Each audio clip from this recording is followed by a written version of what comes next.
हा जानेवारीच्या 15 तारखेनंतर लावलेला ऊस आहे.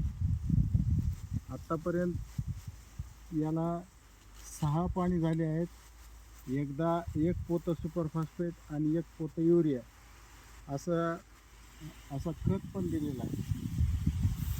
एकदा आंतरमशागत करून बाळ बांधणी केली आहे. आता ऊस मधल्या पावसामुळं खूप वाढला आहे. आता मध्ये ट्रॅक्टर जाणंसुद्धा अवघड झालं.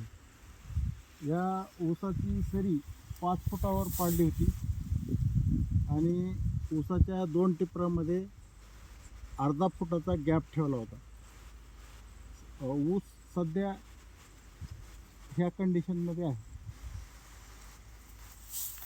थोडंफार तण वगैरे झालंय, पण नगण्य स्वरूपातले.